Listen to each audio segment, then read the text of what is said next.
जैसा कि last episode में हमने देखा कि टैंग शैंग को पॉइजन मास्टर ने पकड़ लिया था और वो उससे अपनी मेडिसिन बनवा रहे थे और अब टैंग शैंग अपना बेस्ट देकर मेडिसिन के लिए हर्ब्स ढूंढ रहा था।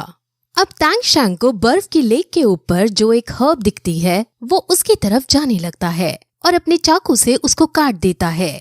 चाकू उसका बर्फ में जाकर वहीं टूट जाता है, लेकिन कैसे न कैसे वो इस आइस हर्ब को पा ही लेता है। अब वो इसी तरह से फायर हर्ब भी पा लेता है और फिर फायर और आइस हर्ब को मिक्स करके एक साथ खा लेता है। हालांकि ये दोनों हर्ब पॉइजनस हैं, लेकिन आइस और फायर दोनों ने एक दूसरे को न्यूट्रलाइज कर दिया है, जिस वजह से अब टैंग शैंग यहाँ के एनवायरनमेंट में रहने के लिए अडेप्ट हो गया है और अब वो यहाँ कई तरह की हर्ब्स ढूंढ सकता है। वहीं हम ग्रैंड मास्टर डीन और लेडी को देखते हैं जो टैंग शैंग को ढूंढ रही थी, लेकिन तभी अब वहाँ पॉइजन मास्टर भी आ जाता है और उन्हें रोकने की कोशिश करता है। ग्रैंड मास्टर उससे टैंग शैंग के बारे में पूछते हैं कि आखिर तुमने मेरे डिसाइपल टैंग शैंग को कहाँ छुपाया है, जिस पर पॉइजन मास्टर उसे नहीं बताता और फिर अब उनमें बहस बढ़ जाती है, जिसके बाद वो अपनी सोल पावर का यूज करके एक दूसरे से लड़ने की कोशिश करते हैं। ग्रैंड मास्टर डीन और लेडी 20 साल पहले वाली टेक्निक का यूज करके आयरन ट्रायंगल रिंग बनाते हैं और ग्रैंड मास्टर का कुत्ता एक ड्रैगन में कन्वर्ट हो जाता है, जिसके बाद अब पॉइजन मास्टर भी अपना वीनोम निकालकर उनसे लड़ने लगता है। हालांकि वीनोम ज्यादा शक्तिशाली है, लेकिन वो लोग आसमान में फाइट कर रहे थे, जिस वजह से ड्रैगन जीत रहा होता है और अब उससे पॉइजन मास्टर को गुस्सा आ जाता है और वो अब उन तीनों पर खुद अटैक करने जाता है और वो तीनों ऑब्वियसली उसके अटैक को नहीं झेल पाते, जिसके बाद वहीं उनकी फॉर्मेशन टूट जाती है। अब ग्रैंड मास्टर उसके पास जाकर कहता है कि तुम मेरे डिसाइपल को छोड़ दो और मुझे मार दो, जिस पर अब डीन भी कहता है कि हाँ, टैंग शैंग को छोड़ दो और मुझे मार दो, जिस पर अब पॉइजन मास्टर उसे मारने जाने लगता है, लेकिन तभी लेडी उसे रोकती है और कहती है कि हम ब्लू लाइटनिंग परिवार से ताल्लुक रखते हैं और अगर तुमने हमें नुकसान पहुंचाया तो वो तुमसे बदला लेंगे। अब ऑब्वियसली ब्लू लाइटनिंग परिवार पॉइजन मास्टर के पूरे वंश को खत्म करने की ताकत रखता है, लेकिन इसीलिए अब फिर पॉइजन मास्टर डिसाइड करता है कि वो इन तीनों को मारकर इनकी लाश भी ठिकाने लगा देगा, जिस वजह से इनके परिवार वाले इन तक पहुंच ही नहीं पाएंगे और उनको मेरे बारे में कभी पता ही नहीं चल पाएगा। अब फिर तभी डीन आगे आता है और कहता है कि अगर तुमने हमें दिक्कत पहुंचाई तो हमारा परिवार तुम्हें नहीं मारेगा, बल्कि ग्रेट सोल लैंड मास्टर आकर तुम्हारी हड्डी पसली तोड़ेगा। अब वो ये भी बताता है कि उस ग्रेट सोल लैंड मास्टर का सरनेम टैंग है। अब ये सुनकर पॉइजन मास्टर डर जाता है, क्योंकि वो समझ गया था कि डीन टैंग हाउ की बात कर रहा है। हालांकि पॉइजन मास्टर एक ताकतवर इंसान है, लेकिन टैंग हाउ उससे भी ज्यादा शक्तिशाली है। पॉइजन मास्टर हालांकि अपने डर को उनके सामने दिखाता नहीं है, लेकिन फिर भी अब वो ये कह चुका था कि मैं तुम्हें मारूंगा, इसलिए वो अपने दिल के अंदर डर छुपाकर उनको मारने के लिए आगे बढ़ जाता है। लेकिन तभी वहाँ टैंग शैंग आ जाता है। उसकी स्पाइडर लेग अब पॉइजनस हो चुके थे, क्योंकि उसने अपने पास वहाँ से कई पॉइजनस चीजें ली थी। अब टैंग शैंग उसे कहता है कि मैंने एंटीडोट्स बना लिए हैं और अब तुम मेरा टेस्ट ले सकते हो, और क्योंकि अब मैंने एंटीडोट्स बना लिए हैं इसलिए अब तुम श्रेक स्कूल के किसी भी इंसान को नुकसान नहीं पहुंचाओगे। अब पॉइजन मास्टर रुक जाता है और बहुत खुश होता है, क्योंकि वो टैंग शैंग की एबिलिटीज को समझ गया था। अब टैंग शैंग उसे कहता है कि मैं तुम्हारी पोती का पॉइजन भी ठीक कर सकता हूँ, क्योंकि उसका भी इलाज मैंने ढूंढ लिया है। अब वो फिर एटीट्यूड में डीन स्कूल के टीचर्स से कहता है कि ये बच्चा बहुत टैलेंटेड है और अब मैं इसे अपने साथ ले जाकर इससे पढ़ना चाहता हूँ।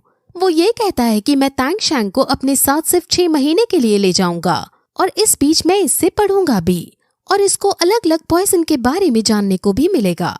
श्रेक स्कूल के टीचर एग्री कर जाते हैं, लेकिन वो उससे ये बात कहते हैं कि टैंग शैंग को तुम्हें सेफ रखना पड़ेगा, जिस पर पॉइजन मास्टर मान जाता है। अब सारे श्रेक स्कूल के टीचर चले जाते हैं और पॉइजन मास्टर कहता है कि अब मैं तुम्हारा टेस्ट लूंगा, जिस पर अगर तुम पास नहीं हो पाए तो मैं तुम्हें मार दूंगा।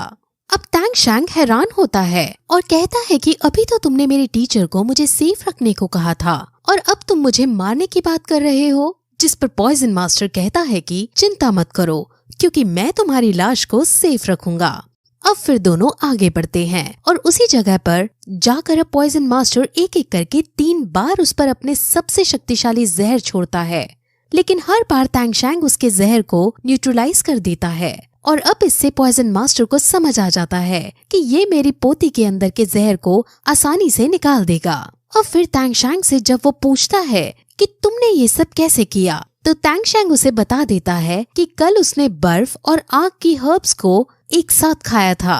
इसमें बहुत रिस्क तो था, लेकिन तैंगशैंग ने इसे मैनेज कर लिया था। अब वो तैंगशैंग से काफी प्रभावित होता है, लेकिन अभी भी वो तैंगशैंग पर पूरी तरह से भरोसा नहीं कर सकता था।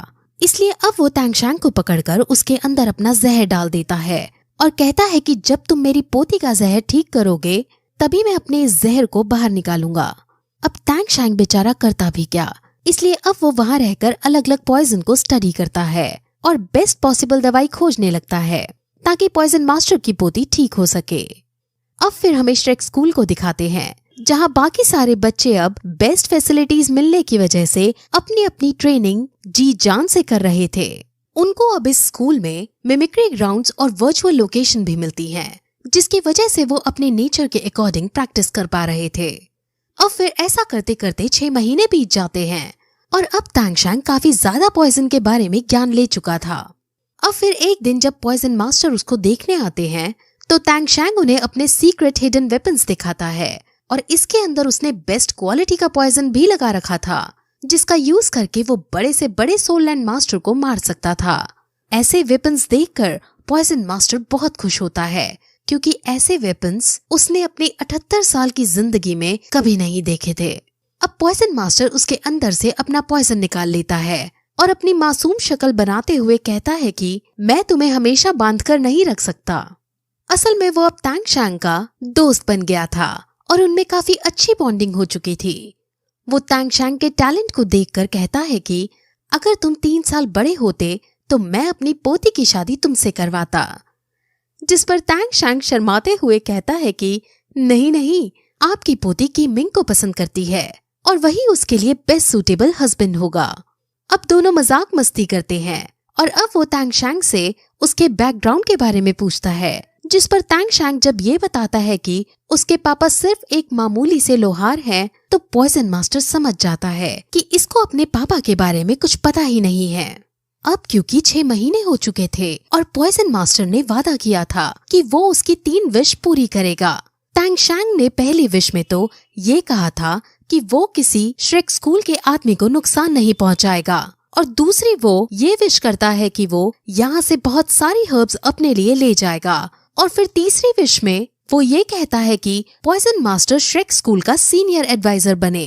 अब ये सुनकर पहले तो वो मना करता है, लेकिन तैंगशैंग जब उसे ये कहता है कि उसे वहाँ जॉब नहीं करनी है, बल्कि उसे एक टाइटल देना है ताकि श्रेक स्कूल का नाम बढ़ जाए, इस पर पॉइजन मास्टर मान जाता है और वो अब दोनों श्रेक स्कूल में जाने लगते हैं।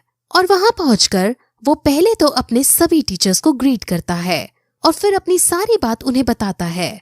और जब उन्हें ये पता चलता है कि पॉइजन मास्टर यहाँ के सीनियर एडवाइजर बनने को तैयार हैं, तो वहाँ पर सब बहुत खुश होते हैं। अब फिर ग्रैंड मास्टर तैंगशैंग से अकेले में मिलते हैं और तैंगशैंग ग्रैंड मास्टर को उनकी लव लाइफ से रिलेटेड क्वेश्चन पूछकर छेड़ने की कोशिश करता है, जिस पर वो दोनों मजाक मस्ती करते हैं। और अब ग्रैंड मास्टर उसे कहता है कि तुमने 6 महीने से कोई ट्रेनिंग नहीं की होगी, जिस वजह से तुम यहाँ के अपने साथियों से पीछे रह गए होंगे। लेकिन तैंगशैंग उनसे कहता है कि उसने अलग अलग पॉइजन के बारे में जाना और उनको प्रैक्टिस किया, जिस वजह से उसकी रैंक 37 हो गई है। इससे ग्रैंड मास्टर बहुत शॉक होते हैं और खुश होते हुए कहते हैं कि तुमने अपनी रैंक 40 पर पहुंचानी है, क्योंकि मिस्टर दाई अब रैंक 40 पर पहुंच चुका है।